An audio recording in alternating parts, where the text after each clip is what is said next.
الفضل YouTube channel میں آپ کا استقبال ہے۔ اس چینل پر روزانہ قرآن پاک کی ایک آیت تلاوت سماعت ترجمہ اور مختصر تشریح پیش کی جا رہی ہے۔ ویڈیو اپلوڈ ہونے پر نوٹیفیکیشن پانے کے لیے اس چینل کو سبسکرائب کریں اور بیل آئیکن ضرور دبائیں۔ السلام علیکم ورحمۃ اللہ وبرکاتہ۔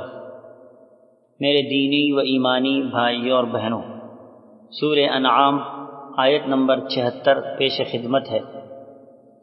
اعوذ باللہ من الشیطان الرجیم۔ فلما جن علیہ اللیل رأى کوکبا قال هذا ربی فلما افل قال لا احب الآفلین۔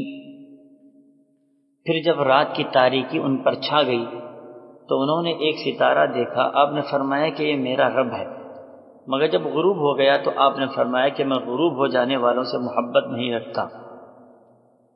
حضرات، اللہ کی ذات معبود برحق ہے، جو زندہ ہے اور سب کا تھامنے والا ہے۔ اسے نہ اونگ آتی ہے نہ نیند۔ اس کی ملکیت میں زمین و آسمان کی تمام چیزیں ہیں۔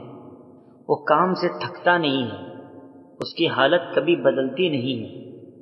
کوئی ایسی ذات جس میں تغیر ہوتا ہو، تبدیلی ہوتی ہو، اسے اکتاہٹ ہوتی ہو یا کسی طرح کی کوئی کمزوری ہوتی ہو تو وہ ذات معبود نہیں ہو سکتی۔ اسی کی طرف اشارہ کرتے ہوئے حضرت ابراہیم علیہ السلام نے اپنی قوم کو معبود حقیقی کی پہچان کراتے ہوئے سمجھایا کہ ایک رات جب تاریکی چھا گئی اور ایک ستارے پر نظر پڑی تو اپنی قوم کو سنا کر کہا کہ یہ ستارہ میرا رب ہے۔ مطلب و مقصد یہ تھا کہ تمہارے خیالات و عقائد کی روح سے یہی میرا اور تمہارا رب اور پالنہار ہے۔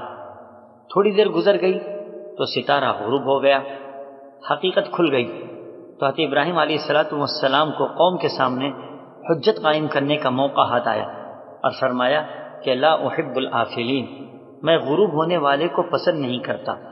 مطلب یہ کہ میں غروب ہو جانے والی چیزوں سے محبت نہیں رکھتا، اور جس کو خدا یا معبود بنایا جائے ظاہر ہے کہ وہ سب سے زیادہ محبت و عظمت کا مستحق ہونا چاہیے۔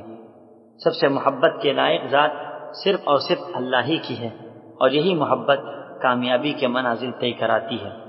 اللہ ہم سبوں کو اپنی سچی اور حقیقی محبت نصیب فرمائے، آمین۔ وآخر دعوانا ان الحمد للہ رب العالمین۔